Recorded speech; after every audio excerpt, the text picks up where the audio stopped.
So are you saying that this hangar in Canada wasn't under the control of a government then? Was it as... Okay, well this is, IBIS is run by the NSA and MI6, but then there's different factions infighting and warring with each other. Right. So there was a heavy Nazi presence Right. with the IBIS program. Okay. You said the NSA are then in cahoots with MI6 and Mossad? Would you, There was many different organisations involved with the IBIS program. Right. But you reckon there's some section of government which has then employed the SAS to go in and raid that facility? It was Delta Force, American Special Forces, not SAS. Right, okay, sorry. Delta Force. All right. Yeah.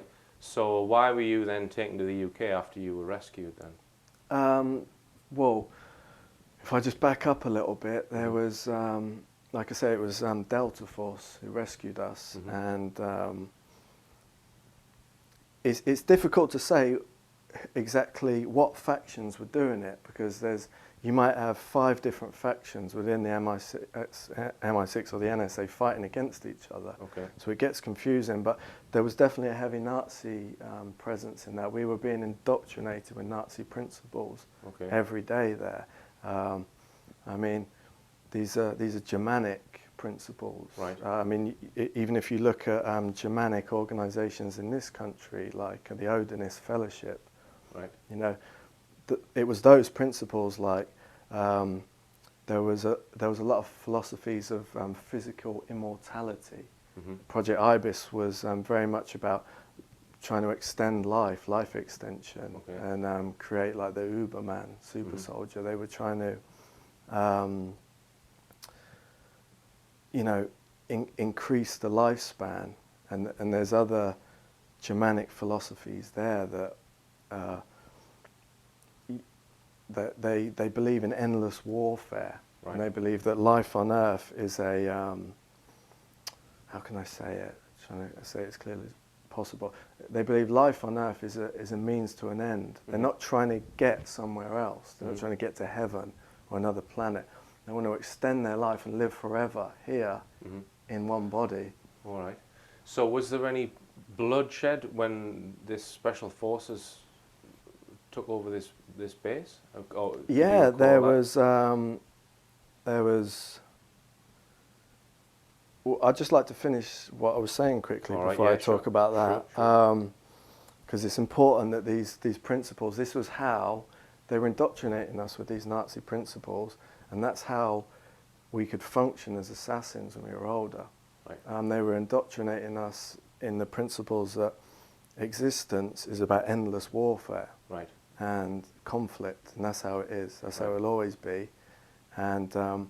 Because their long-term objective was to eventually use you as a mind-controlled assassin or some kind of super soldier for a specific function. Yeah, and we wouldn't be able to function doing those assassinations unless we were indoctrinated with this. Right. So we had to believe that there was life was about endless warfare, and they talked about the 1,000-year Reich, the 1,000 year of peace, whereas there would be 1,000 years of peace, but then war would start and there'd be cycles. So, and then we could function as assassins when we had this mindset. All right. So do you have any recollection of being rescued from this place? Yeah, yeah. We were being transported above ground in like SUV vehicles to another base. I see. I think this was I think we were being transported to an American base. Right. I think it was a base in New Mexico. Right. And all I remember was there was a series of SUVs, like a convoy, and I just remember a helicopter coming out. It seems like come out of nowhere and landed, and all these special forces guys jumped off. I remember a shootout, and I remember some of the children being shot by the guards from the Q552 facility. Right. So then at some point you were transferred to the UK? Yeah, and then we were taken to a building in Toronto, right, by these special forces, and it was in a building in the city, a skyscraper, and we were there for a number of weeks, and we were healed in that particular building. Right. Deep, sort of kind of deprogrammed. okay. Trying to undo the damage is what had been done. We went through operations there on our Right. bodies. Right. Because this is another part of the Nazi projects where they were basically creating a cyborg. So did you feel that they were caring for you at this place in Toronto? Yeah. They were looking after you? Sort of? Well, they did operations on us. They cut us open, and they saw that we had, we had cybernetics in our body. Right. And you claim to have that still in you now? Yeah. Okay. And where is that? It's everywhere. Right. So you've got metal in your body? Yeah. Right. Everywhere. Yeah. All right. So, so why did they then send you to the UK? Because the woman, Kate Casbolt, who raised me part of the time, I don't fully understand her. Right. She seems to have a lot of connection with MI6. She's English? Yeah. Right. So you didn't meet her until you came over to the UK? She was in Canada at the time. She was in Toronto. Right. I was delivered into her care. Right. Okay. In when the you were early about, 80s. 6 or 5 or 6, right. something like right. that. And so she brought you to the UK? She brought me to the UK. We were in London. And then it was at this time we were in London, just before we moved to Reading, near the Peasmore base. Right. My stepfather had worked right next to the Peasmore base. He was a director of this big aluminium company. Right. Aluminium metals. They were supplying a lot of aluminium metals underground to Peasmore and RAF Welford. Right. Can you name him? Neil Pettit. Right. He worked at High Metals Metals. It's called Service Metals now. Right. There was it was dark what was going on there. There was some kind of child porn thing going on. So was this guy partners with, did you say Kate Casbolt? That was her partner. Right. Yeah. But you took he raised me for a while. Right. But you took her name rather than his name? Yeah. Right, okay. Yeah. Right. All right. So, I mean, were they a caring family, or were they putting you through mind control then? Neil was regularly sexually abusing me. Right. And you think that she was an MI6 agent? There's definite connections there in MI6. Yeah. And what about your surrogate father? My biological father is a different story. Right. But do you know who your biological father is? I got a rough idea. Right. But when Kate's ex-husband is Peter Casbolt, he was the MI6 agent who died in Doncaster prison in 2003. Right. He was officially worked for MI6. I've seen some of his files. Right. And so you were living with Kate and Peter at some time? No, they divorced. Right. But I spent a lot of time with Peter too. Right, okay. But there was no sexual abuse with Peter. All the sexual abuse was happening with Neil Pettit because he was multi-generational incest himself. His stepfather had spent a lot of time in I think a Japanese concentration camp. Right. Gone through various things, and when he came back to England, he started to put Neil through sexual abuse and satanic stuff where animals were being sacrificed and things. Right, right. And allegedly this is the same as what's happened with Dave Marrow. I mean, is that purely to traumatise you, or are they getting something from this, some sick thing from this? I mean, Neil always used to talk about the story when they didn't have enough money. They didn't have much money for food, so his name was Jim, who'd come out the Japanese concentration camp. He'd taken Neil and his sister out to the garden and killed the rabbits in front of them. Right. And then they ate the rabbits. Right. Right. But it was more of he took them out to show them him killing the rabbits. Right. Right. Okay. So you think you've been taken to bases in the UK once you were in the custody of Kate? Yeah. So she must have been in on it then, was she, or not? Or well, I remember being taken to bases. I mean, I'll just ask you, James, how do you feel about that? I mean, did you feel like a loving relationship as a son to a mother with Kate, or not? Yeah, there was love there, but it was. I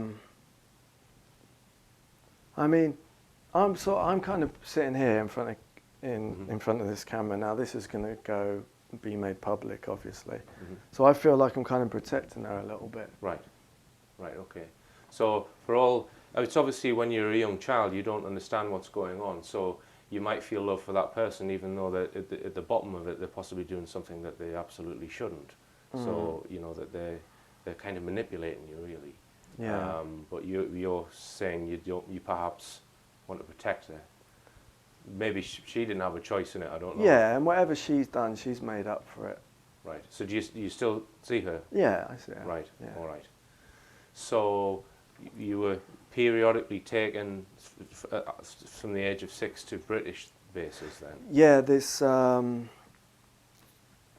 So we get to England, we move to London, and I'm at a place called Chalgrove School in Finchley. And then from there, I'm often picked up after school, taken to these two men and driven into the Berkshire countryside. This is where the Peasmore base comes out. Right. Taken to Peasmore a couple of times there. You know, and how did you access that? That was 81, that was. Right. And how did you access that base? Because it allegedly has no entrances where it is. Well, this evidence comes from Barry King, and there are allegedly other access points. So can you remember how you actually accessed and we just drove into a military with high fences in the Berkshire countryside. Right. Just drove in. I think we drove through the back entrance, and it looks like Greenham Common from what I've seen on the internet and things. Right. And then when you got to the base, you were taken down, or? Yeah, we were driven down 2-lane road, and just go down for a bit. And there's a car park. There was like those things you get in the car park that go up, you know, like those. And then we just stopped in the car park. And the first time I remember in '81, we was taken out of the car, and there was a group of about 14 other children. We were all given blankets because it was a bit cold. Right. We were huddled in these blankets. So where do you, were these other children the ones that had been rescued from Canada, or were these other children? I think they were some of the Ibis children. Right, all right. And you said that they were giving you these kind of intelligence tests with shapes and things like that. Right. But the thing is, I always struggle to remember faces in the projects. Do you think that's because they've put you under mind control and they've blocked it? Or? Well, they've done. I can remember bodies, and I can remember the way people speak, and I can remember things in minute detail. But faces always seem to be blank, and I think they've purposely done that, so I can't remember faces properly. Right. Okay. Now, we hear people say that the alleged reason for these projects is to create super soldiers, which is like a multi-functional person who can either assassinate people or you know, do a whole range of sinister activities with absolute clinical sort of efficiency, if you like, because it's a program that you're following, not necessarily your own human emotions aren't getting in the way, basically, because you've been programmed. So, I mean, do you feel that that's what they then try to make you into? Well, that's what they were getting rid of, that human factor with the whole Nazi indoctrination. But was the same type of objective being carried out when you got to England then? It just carried on. I was genetically enhanced over a period of years, not just my mind, my body. Right. And on my records it says I've got over 200 kills. Right. So it's saying that you've killed 200 people even though that you're not aware of it? I remember killing, not 200 people, I remember killing a fair amount of people. Right. So as recently as 2007 in South London. Right. So, but this would be under some kind of mind control, so that you don't blame yourself for those killings then? You blame whoever's programmed. I mean, I know some of the people I've killed, I know their names. All right. I mean, some of them were terrorists, and I don't, no problem with me. No, right. You know, I'd do it again if I had to, and I won't lose any sleep over it. Right. So how conscious were you of, you know, I mean, I interviewed a guy called John Irwin, who claims to have had not the same but a similar thing in the late 50s. where he was fully conscious of everything that he was doing when he was murdering these people. He was just, Yeah. it was, you know of John Irwin, do you? Yeah. Yeah, it was mainly the close combat techniques that were programmed into him rather than the actual mission, you know. So when, obviously, if you're going to go and kill someone, if you're conscious of it, that, well, how come you're not arrested and then banged up? Because it's state-sanctioned executions. Right. Okay. And how much are you doing it by your own volition then, and how much is it done because you've been programmed? Well, it's all the lines are blurred now. Right. Whereas in the recent years, you know, I've volunteered for some of it. Right. So when there's been a big war has broken out in the intelligence community, and where I'm having to take the fight to people now, or else I'm not going to survive. Right. So when so obviously throughout your teens and childhood, where did you grow up? Like say from the age of 10 upwards, where were you there? I was being moved around the world, different countries. All right. Being trained. Right. So when you've murdered these people, what was the technique that you've used?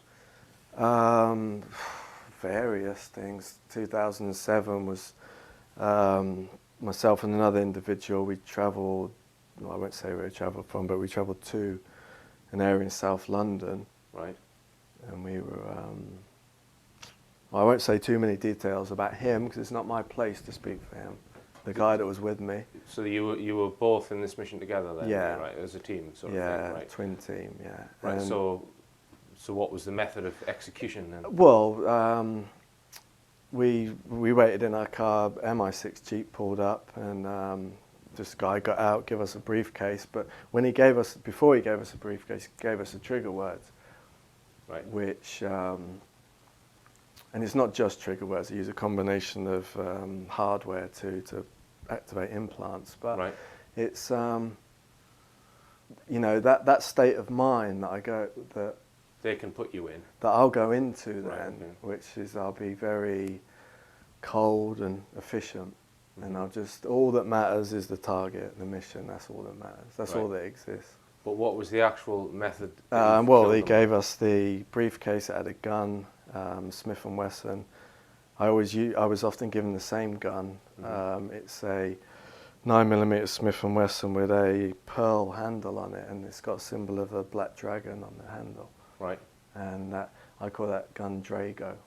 Okay. And I've used that gun many times. So it's a shot to the head at close range then? No, we went to a house, right. And went in the house, tied the guy to a chair, right. Put a pillowcase over his head, and I shot him in the face 7 times. Right. So would that not be reported in the media? Would that not be picked up? Would local police not then be called? Would that not then, is there no prospect of that then getting out to... I don't know. I tried to research so how would certain right. killings, like certain things that happened in Brighton when I was 16, 17 years old. So you would then be picked up by... I mean, how would you then get away from the murder scene without being caught by the normal police? Well, you just walk out. Right. Just walk out of the house, shut the door, get back in the car, drive to the operatives that gave the briefcase, give them the briefcase back and go home. Right. It's not really rocket science.